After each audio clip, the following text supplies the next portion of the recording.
मैं आपको अभी इस नक्शे में कहाँ पर लैंडर रोवर उतरेंगे 23 तारीख की शाम को, वह आपको मैं वो जगह दिखाता हूँ। ये येलो बॉक्स के केंद्र में कहीं आप ये इनकी उतार है। ये जो आप फीचर्स देख रहे हैं ये सभी चंद्रमा के क्रेटर्स हैं और ये दक्षिण ध्रुवीय इलाका है, -69 डिग्रीज साउथ लैटिट्यूड और 32.5 डिग्रीज ईस्टर्न लॉन्गिट्यूड लगभग। तो यहाँ पर लैंडर रोवर को उतरना है और ये जगह बहुत पहले से तय है। तो अपनी कक्षा से जब डी ऑर्बिट होंगे तो इनको आकर इसी जगह पर उतारना है। देखिए, एक बहुत ही चुनौतीपूर्ण मिशन है इसरो का और इसमें कितने सारे स्टेजेस थी।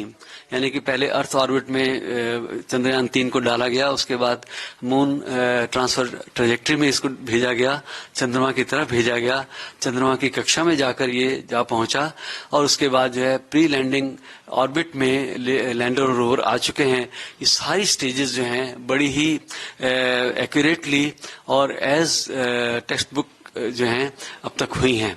तो इसकी वजह से जो है एक बहुत ज्यादा उत्साह जो है सभी में आ गया है कि आगे की जो प्रक्रिया है जिसमें कि लैंडर रोवर डी ऑर्बिट होके चंद्रमा की सतह पर उतारे जाएंगे, वो प्रक्रिया चाहे कितनी पेचीदा हो वो भी सफलतापूर्वक संपन्न होगी। सर, कहा जाता है कि हर सफलता बाद सफलता होनी जरूरी है, किस तरह देखते हैं आप इसको? देखिए, विज्ञान में जो है असफलता को हम उस हिसाब से नहीं देखते हैं। कुछ भी कहीं कोई चीज ठीक नहीं चलती है तो हम उसका अध्ययन करते हैं कि कहाँ पर बात जो है अपने हिसाब से सही नहीं थी। तो ये सब तो बात है। चंद्रयान 2 के समय जो है हमें पूरी तरह से जो है वो सफलतापूर्वक लैंडिंग नहीं हो पाई, लेकिन उस पूरे प्रकरण से जो है इसरो ने काफी हद तक सीखा है। इस बार जो लैंडर काफी मजबूत बनाया गया है, इसका लेग मैकेनिज्म बेहतर है और ये 2 मीटर प्रति सेकंड की रफ्तार से इसको चंद्रमा की सतह पर उतरना है, लेकिन टॉलरेंस 3 मीटर प्रति सेकंड वाली भी है। सर, कहा जाता है कि स्पीड को भी अरेस्ट करना जरूरी है लैंडर को लैंड करने के लिए मून की सरफेस पर। किस तरह देखते हैं सर आप इसको? देखिए, जो प्री लैंडिंग ऑर्बिट में इस समय लैंडर रोवर चल रहे हैं, 23 अगस्त शाम को 5:45 बजे जो उतार की प्रक्रिया शुरू होगी, यानी कि तब इसको डी ऑर्बिट किया जाएगा। डी ऑर्बिट का मतलब है ये अपने ऑर्बिट से छूट जाएगा। उस समय इसकी गति लैंडर रोवर की 1.68 किलोमीटर प्रति सेकंड रहनी चाहिए। करीब 30 किलोमीटर की ऊंचाई चंद्रमा की सतह से होगी। लेकिन जो उतार की जो दूरी है वो यहाँ से करीब 800 किलोमीटर दूर है। तो एक कर्व पाथ पर ये जो है आगे बढ़ेंगे और जिसमें कि इसकी लैंडर की लेग्स फॉरवर्ड है, यानी कि उसकी जो लेग्स वाला हिस्सा है वो सामने है। तो इसकी गति को जो कम किया जाएगा तो 7.4 किलोमीटर की ऊंचाई तक लाकर इसकी गति करीब 450 मीटर प्रति सेकंड के आसपास हो जाएगी। तो तब तक इसकी जो है जो लेग्स वाला हिस्सा है वो सामने ही है। इसके बाद एटीट्यूड होल्ड का जो एक फेज है वो शुरू होता है। ये भी कुछ ही समय में इसको संपन्न किया जाना है, जिसके बाद लैंडर रोवर 6.8 किलोमीटर की ऊंचाई पर आ जाएंगे। इस बीच में इसका जो एटीट्यूड है, यानी कि इसका अपने पथ के तरफ झुकाव वो करीब 50 डिग्री कर दिया जाएगा, ताकि जब लैंडिंग हो तो लेग्स डाउन के रूप में लैंडिंग होनी चाहिए। जो अगला प्रकरण जो है वो फाइन ब्रेकिंग का है, जिसमें गति को और भी कम किया जाना है और 1300 मीटर की ऊंचाई तक लैंडर रोवर को लाया जाना है। उसके बाद जो है एक होवरिंग की प्रक्रिया शुरू होती है।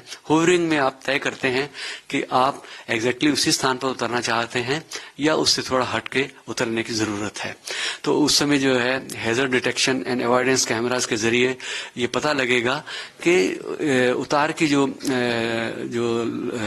जगह है वहां पर कोई बड़े बोल्डर तो नहीं है, वहां कोई ऐसा बड़ा गड्ढा तो नहीं है जिसमें उतर के जो है लैंडर जो है वो सीधी तरह से ना टिक सके। तो वो सब क्षणांश में ही तय होना है और उसी हिसाब से इसकी जगह को ये अपनी जगह को शिफ्ट कर सकता है और फिर फाइनली चंद्रमा की सतह पर उतर सकता है। सर, पूरे प्रकरण में काफी उत्साह नजर आ रहा है साइंटिफिक कम्युनिटी में। इस उत्साह को लेकर के क्या कहना है आपको?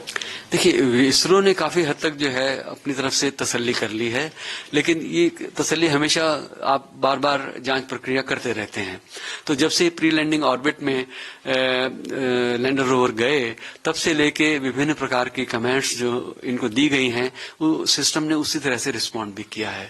कैमरों ने तस्वीरें ली हैं, इंजन ने फायर किया है, और इसके अलावा जो है और भी बाकी सारे सिस्टम्स जो हैं उनकी जांच पड़ताल हुई है।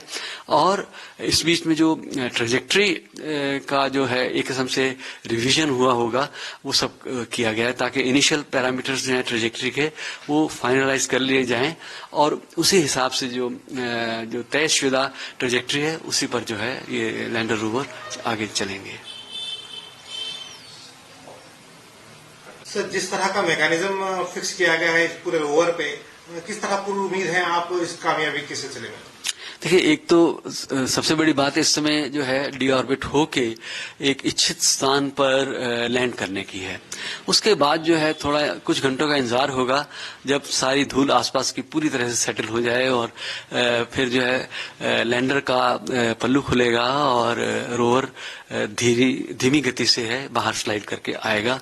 रोवर के ऊपर 2 इक्विपमेंट हैं, और वो 1 सेंटीमीटर प्रति सेकंड की गति से लैंडर के आसपास के इलाके में करीब 300 से 500 मीटर की दूरी तक जाके जो अपने खोजबीन करेगा। उसके 2 इंस्ट्रूमेंट्स जो हैं चंद्रमा की सतह का जो पदार्थ है उसकी रासायनिक जांच के लिहाज से हैं। लैंडर पर जो इक्विपमेंट हैं वो भी एक इंस्ट्रूमेंट इसी दृष्टि से है। दूसरा इंस्ट्रूमेंट जो है चंद्रमा की जो सतह है, उसकी जो मिट्टी है, उसकी जो हीट के लिहाज से जो है जो गुण हैं उनको उसने जांचना परखना है। इसके अलावा इस पर चंद्रमा के भीतर जो कंप आते हैं, जैसे कि पृथ्वी पर भूकंप या जलजले आते हैं, उसी हिसाब से चंद्रमा पर भी आते हैं, तो उसका अध्ययन के लिहाज से एक इक्विपमेंट है। तो जो लैंडर है वो काफी वेल इक्विप्ड है, और चंद्रमा के बारे में हमको बहुत अच्छी जानकारी भविष्य के लिहाज से मिल सकती है। समझा जाए कि लैंडर से लैंड हो जाएगा तो हमको एलीट क्लब में शामिल होने का मौका मिल जाएगा? बिल्कुल सही बात है, इसरो ऑलरेडी एलीट क्लब में है।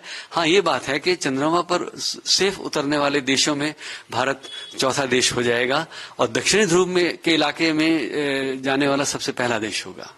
जिस तरह से उत्साह पूरे मुल्क भर में है इस पूरे मिशन को लेकर के, आपको क्या कहना है सर इस बारे में? देखिए, जो हमारा उत्साह है वो सारे देश का उत्साह बन गया है, और हमको उस उत्साह से भी जो है हमारे अंदर भी जोश आता है, लेकिन जो सबसे ज्यादा कॉन्फिडेंस है आपको इसरो के वैज्ञानिकों के चेहरे पर नजर आएगा, जिसका मतलब है कि सब कुछ ठीक जाएगा। इस बात का पूरा भरोसा हमारे दिल में आता है। इस बार इसरो के साइंसदानों में काफी उत्साह नजर आ रहा है, काफी कॉन्फिडेंस लग रहा है, आपको क्या कहना है सर? देखिए, पिछली बार से जो कुछ भी सीखा है वो काफी हद तक हमने उसको अपने हिसाब से दुरुस्त कर लिया है, तो जाहिर है कि कॉन्फिडेंस बहुत ज्यादा है।